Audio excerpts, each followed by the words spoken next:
everyone, my name is Virgil and I am back on my single player survival world. I kind of wanted to do something a little bit different today. The first thing is actually that I need to be collecting things for my house, and I'm going to need a lot of concrete, so I'm probably going to head over to a desert and collect a bunch of sand. The other thing is that the latest Sandersides video came out a few days ago, sometime last week, I don't know, but that came out recently, and I feel like I've watched it enough times that I have a better grip about what really happened than if I had only watched it once. And I really just want to talk about it because I have a lot of thoughts on how it went and what happened, and honestly, it's probably one of the best videos they've ever done. So I have a lot of opinions that I want to talk about, and I don't really have the energy to put them all in posts up on Tumblr.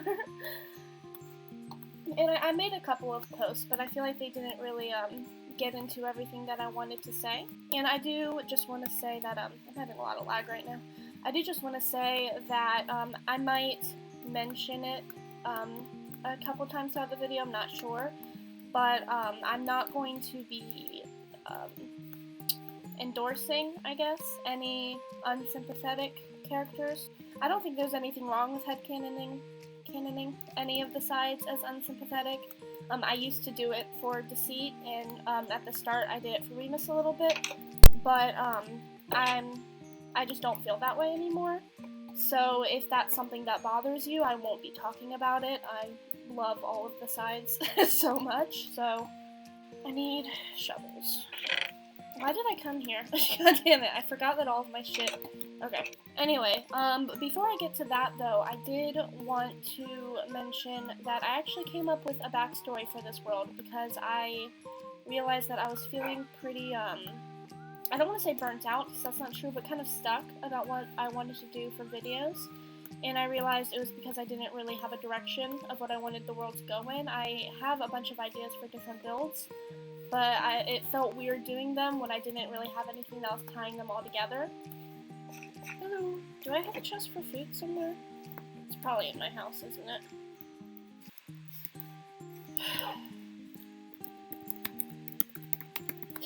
Anyway, so for the backstory for this character, I did decide that I am going to run with the whole fairy theme, just because I want to.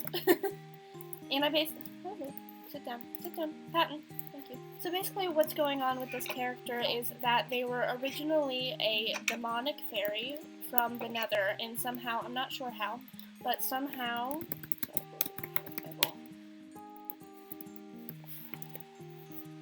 I wrote down the coordinates, hold on, I have to figure out which way I'm supposed to be going.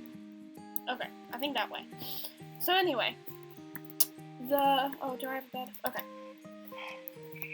Right, so somehow, I'm not sure how, but somehow they got sent through the Nether portal and got stuck in the overworld. And basically what happened in the Nether is that as they were raised, they were basically taught that everything from the overworld was dumb and bad and stupid, and now they have to unlearn everything that they were taught in the Nether in order to survive here in the overworld. And I do have this idea that later on, as they get more familiar with the overworld and how it works and the things you can do, they start mutating, I feel like is what the word I'm looking for. So they start out as a demonic fairy, and then they start mutating into kind of a half demonic, half botanical fairy. And because they were dropped in the middle of a flower forest, that's kind of like the first thing that they've grown accustomed to, and they're kind of partial to flowers and other greenery. So that's the idea I have for this world, and I'll probably be running with that, with the builds and everything. Let me make sure I'm going in the right direction. Anyway, so about the new Sandersides video, putting others first. I have a lot that I want to say, but I feel like most of it revolves around Patton. And so I think I'm just going to start there. First of all, I want to say actually that this is gotta be one of the best videos that Thomas and Co. have created. just because, and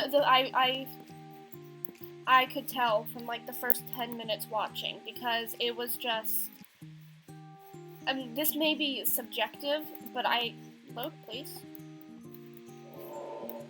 Fuck, why? This may be subjective, but I think it's one of the best videos they've ever made, because I couldn't completely agree or disagree with any single character, especially Patton. I felt like I agreed with a lot of what he said, but then there were also times where I'm like, that doesn't sound right. And I felt that way with every character, and that's what made it such an incredible video for me. Is this the desert? Did I find it?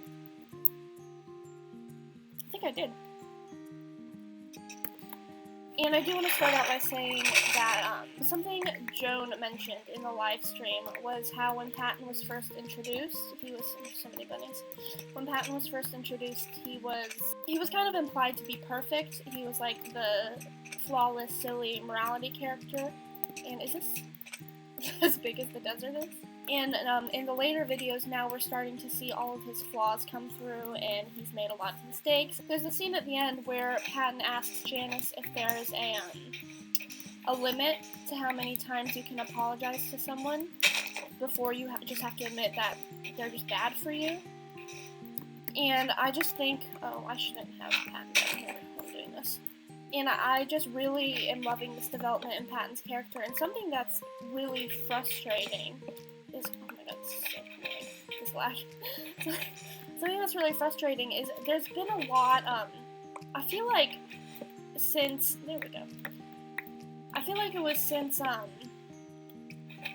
Deceit was first introduced, where, I guess because before then, the only kind of divot, I guess, we had was before accepting anxiety. But after Virgil was accepted, then sure, there's been arguments like Roman and Logan, but you've never really had to pick sides before, if that makes sense. And so once Deceit was introduced, I feel like it kind of changed the fandom a little bit.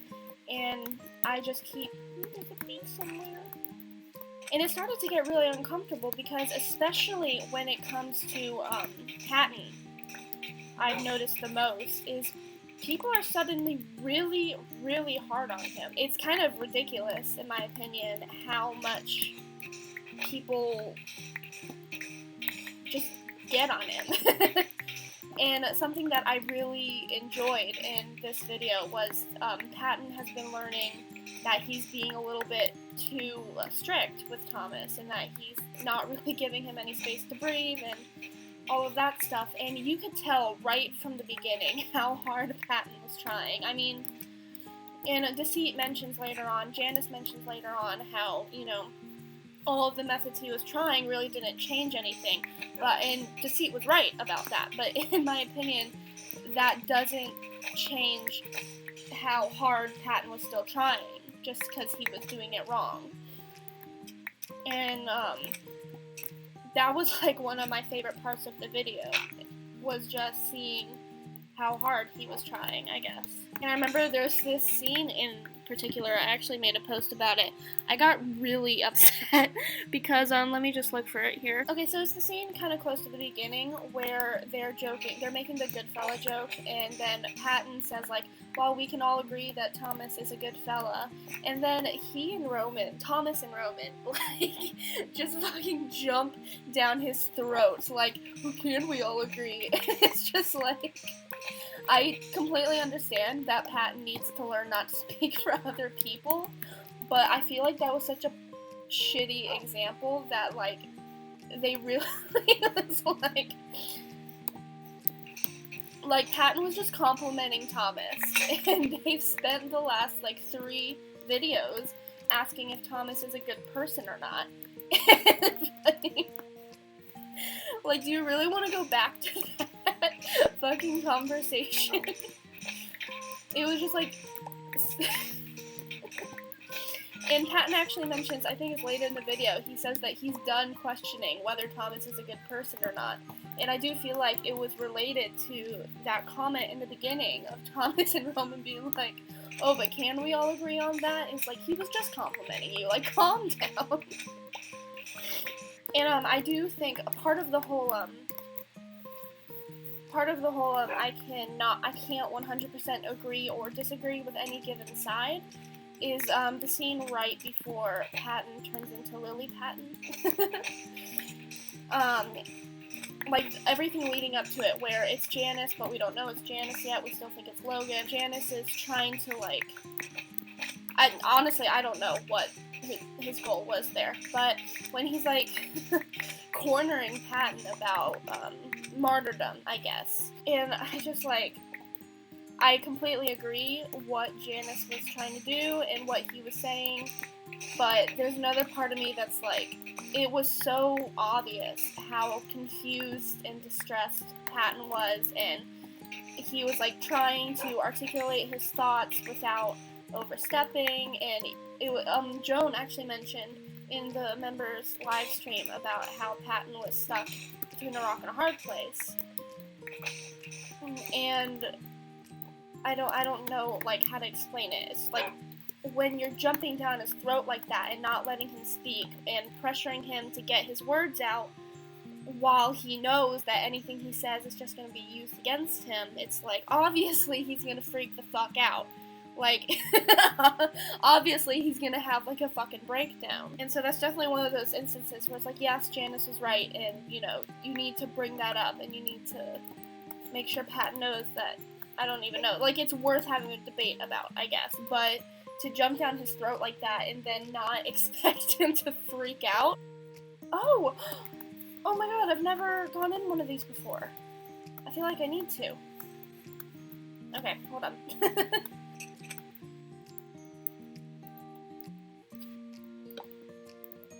Along the same vein of how I could never fully agree or disagree with a character is the scene when Janice reveals his name.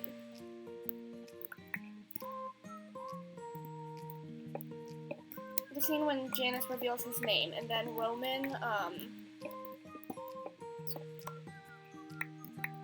is a bitch, basically.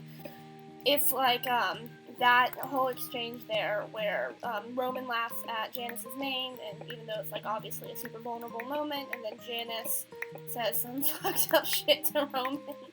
It's like, I don't think Roman deserved to have that said about him, but he did have it coming, if that makes any sense.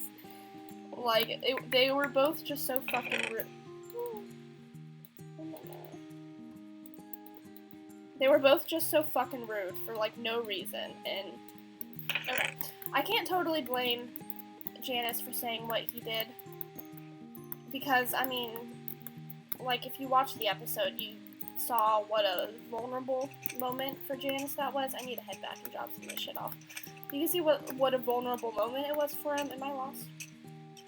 And for Roman to react like that was just completely ridiculous, honestly. It wasn't even as mean as it was just ridiculous, in my opinion.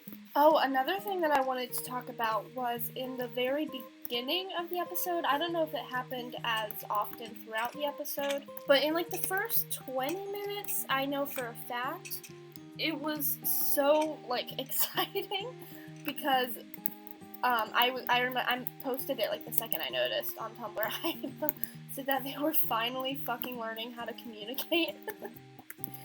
And I don't have any specific examples off the top of my head, but just the fact that, I think I remember specifically, actually, how Patton was, remembering to, and encouraging the others to talk, specifically Thomas and Roman, in the very beginning, before Logan showed up. He was consistently trying to get them to talk and trying to listen to their opinion and not, like, stomp it down. And, I think Roman practiced that a little bit, too.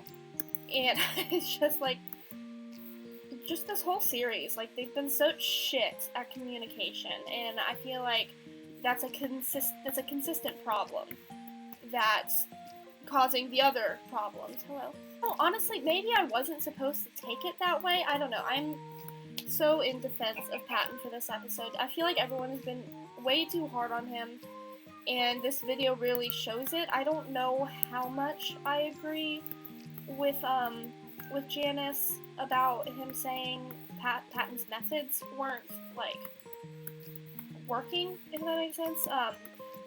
Because I want to see what he's saying, but at the same time, I don't know how else Patton is supposed to go about it. I remember something that really upset me is he, like, just because he's been taking it too far, I should be going this way, just because he's been taking it too far and he's been a little bit suffocating, I guess, that doesn't mean to make up for it he has to forfeit the right to have an opinion. You know, he shouldn't have to just stand there. I don't really know how to articulate it, but I feel like everyone's expecting him to stop trying to guide Thomas, even though that's...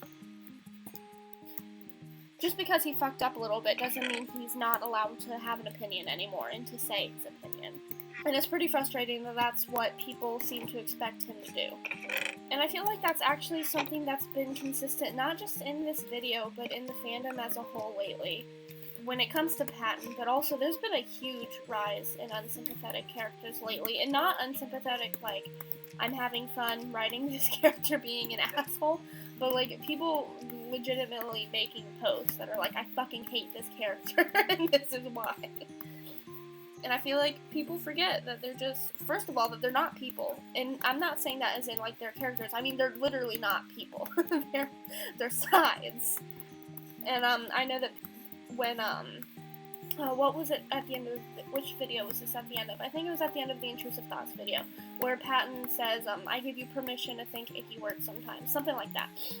And I remember people actually got a little, like, I guess it kind of rubbed them the wrong way because of his use of the word permission, I guess, which I kind of understand, but it's another one of those instances where you need to remember that they're not people, and it was literally character Thomas giving himself permission to have intrusive thoughts, which is like a huge weight off.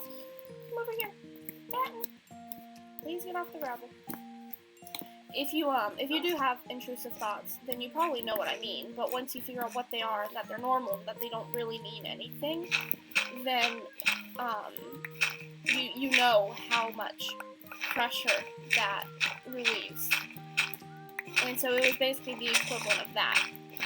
But I don't remember where I was going with this. Really, most of my thoughts about this video revolve around Patton, and I do have some thoughts about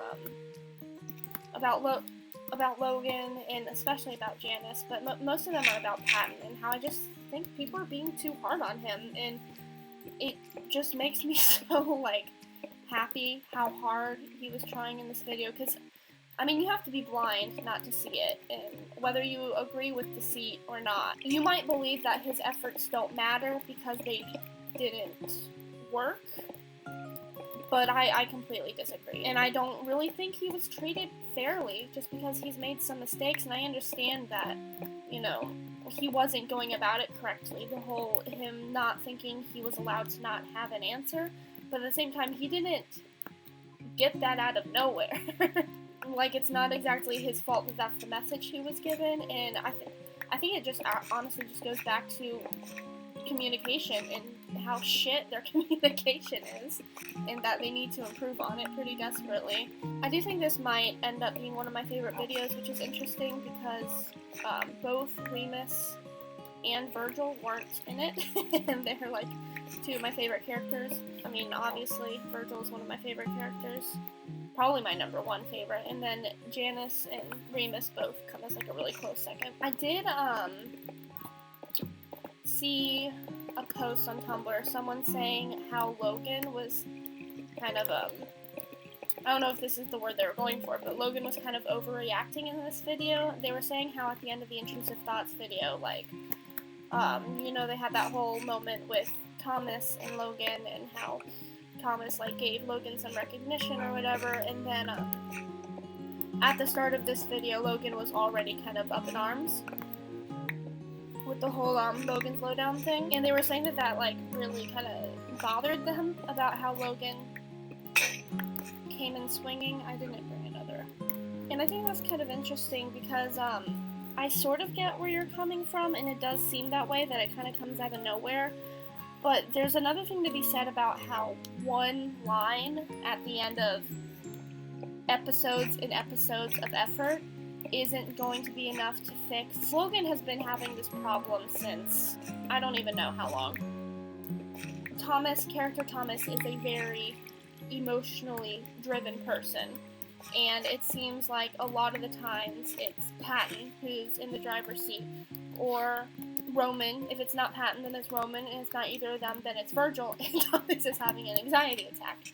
And I do think that's something to be said, how Logan has never really had his moment, if that makes sense. Every other character so far has had an episode entirely to themselves, except for, I think, Roman and Logan. And Logan was promised his episode, I think during the New Year's video, is when he was trying to come in and help Thomas in the way that he could with his function, and he wanted to make that video. And I think that was pretty obviously important to him, and maybe I'm looking too much into it. Maybe this isn't anything that Thomas and co. were planning, and maybe that's why they haven't built on it so far into the future, because we're all overthinking it. But I do think it's really important. And I mean, I'm gonna go ahead and just say, to simplify things, since the New Year's video, which was one of the first videos ever of Xander Sides, Logan has kind of been dismissed. And that comment about how he just kind of came in swinging, I think it's important to recognize that one single line after a series and a half, or a season and a half of effort, isn't enough to fix the trust that must have taken away. And I honestly don't think he came in swinging. I feel like people saw him doing that as a passive-aggressive type of attack, and I don't think that's what it was at all. I think that Logan can be passive-aggressive, but at the same time, I think he's way more likely to just straight up say whether he's upset or not. And so for him to say that, you know, he came into this video trying to be less invasive, I really think that's what he meant. I don't think, I mean, of course there was that line at the end, which I'll get into in a minute, but I really don't think at the beginning of the video he was like, oh, I just figured I'd stay out of your way, fuck you guys. Like, I think he really meant it, that he was trying to find a way to be more helpful in a way of being less invasive, and that's why he did that. I don't think it was an attack at all. And then, of course, there's the line at the end where he's like, not that any of you care, but I'm unharmed. And that one was definitely more of a passive-aggressive attack. But at the same time, I kind of feel like he deserved to be able to say that. And it comes back to the fact that there wasn't a single time in this video where I could completely agree or disagree with any given side. Because I think Patton kind of deserved to have that comment thrown at him. And I feel like, there's been so many videos where it's like, there's been a lot to say after, but I feel like this one has the most to unpack out of all of them, just because of how not black and white it was. And the series has been steadily getting more complicated ever since they brought Joan onto the writing. I feel like it was only a matter of time before we got to a point like this. I really think it's a big strength, and you can see, going back through the videos, how much the quality has improved.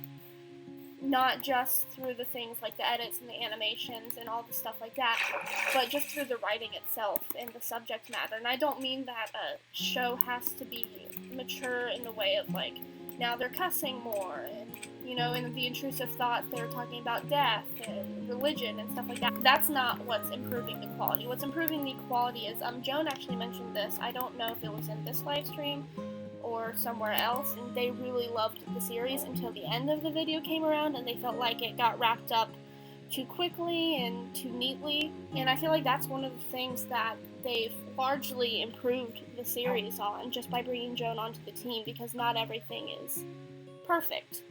In the moving on video specifically, Thomas mentions at the end how he likes to end the video with the best way to go about handling a problem, but it just wasn't feasible in that episode, and I feel like that started a long line of videos like that, which was a good turning point because it made things more real, if that makes sense. And you still walked away better equipped with how to handle the problems. There's nothing that's helped me with my intrusive thoughts more than that episode of Sandersides, but at the same time, it's not like we walked away with a cure for the thoughts, just ways to deal with it, which all of them, God, this lag. All of them, by the way, were suggested by Logan.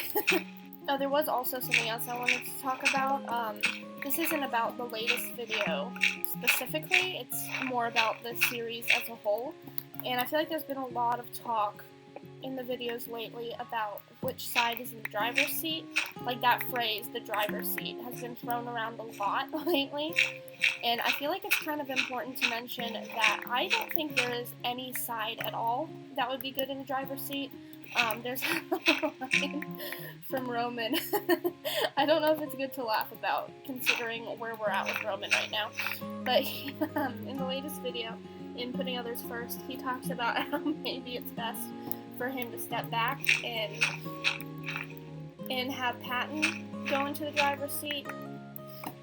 And Thomas is like, that's the dumbest thing you've ever said. And I really think that's a good point, because I can't think of a single side that... I hate gravel. I can't think of a single side that you could put in the driver's seat that wouldn't be an absolute fucking disaster. And that includes Patton. There's something that Thomas says, and I think it's the Phases video, where he's talking about how Virgil isn't in the driver's seat, he now has a seat at the table. And they also mentioned something akin to that in the, I don't remember what it was called, but it was the video of fairly early on. I think they posted it right after Accepting Anxiety Part 1 and Part 2. They compare it to Inside Out, the way the sides work, about how Inside Out has like a panel to control Riley's emotions, and in Sandersides it's more of a debate. There's just been a lot of talk about that pretty much throughout the whole series, about, you know, the seat at the table, in the driver's seat, the panel, and I feel like, which is probably the message for the series as a whole, honestly, not the message, but one of the messages, is I think it's important for them to remember, I think it's really important for them to remember that they need to balance each other out. I mean, if they listened to Logan all the time for everything, and he overruled everything everyone else said, Thomas would be cold. And, like, sure, he would put a lot of effort into things like having a job that pays consistently well, and he would be eating food that's good for him, and stuff like that. But how much happiness can that really give a person? Whereas if they did the opposite and Roman was making all of the decisions, Thomas would be a fucking nightmare. I think he would also be a little bit cold. And, I mean, because Roman would have Thomas focusing so much on his ambitions that the last episode is actually a pretty good example. I am not saying one way or the other that they should have gone to the callback or it's good that they went to the wedding. But if you take a choice like that, and then you apply it to a choice that Thomas would consistently be making every single day, big decisions and small decisions, and he would always be choosing the callback type and never the wedding type choice, if I'm making any sense at all, then Thomas would be an asshole. And you could do that with any of the sides. I don't have a flint and steel on me. But I have flint and I have steel. And then I think you just need, I've never done this before. I don't want to do it wrong. Ah! Hello. He's pollinating. Hello. If I break this flower, will he be mad at me? Okay, he's just pollinating. Are you mad? Are you mad at me? Are you mad at me? Oh god, this is stressful. Lighting the whole forest on fire.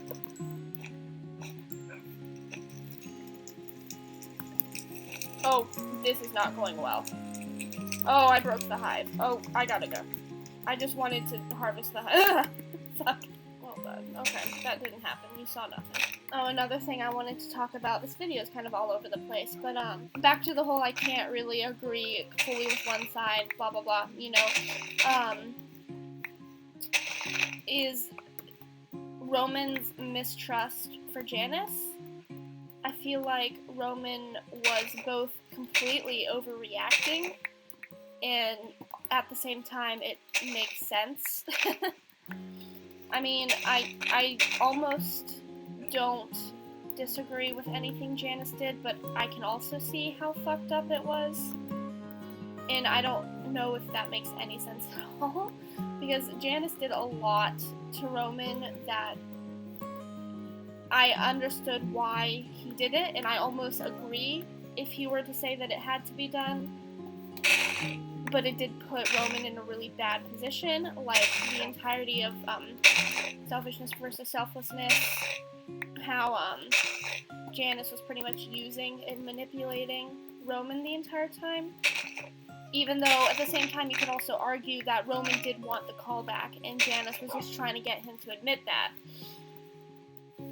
And then the Can Lying Be Good video where Roman put so much trust into Janice because the entire time he thought he was Patton. And so, on one hand, you can say that obviously if Janice were to come to Thomas as Janice at that point, then Thomas would have never listened to him, not even for 2 minutes. But then also you can agree how that's still kind of fucked up. And I feel like between Roman and Janice's rivalry, I hesitate to call it that because I think it sounds kind of stupid, but whatever. I think there's a lot on either side that could be fixed or worked on. A lot of people have mentioned that they can really see them working well together, but they do need some breathing room, and I completely agree. I really do see them working things out, because I don't think Janice is as stubborn as Roman is, and I can realistically see Janice... I'm looking for the fire. I can realistically see Janice making the first move. The only problem would be if Roman were to trust it. I've never talked so much for a video. And I definitely don't think it's something that could be done right away. Why do we get out of bed in the morning? Why do we get out of bed in the morning? That video was, in my opinion, kind of monumental for Roman and Logan. And it hasn't been built on as much as I feel like they're planning.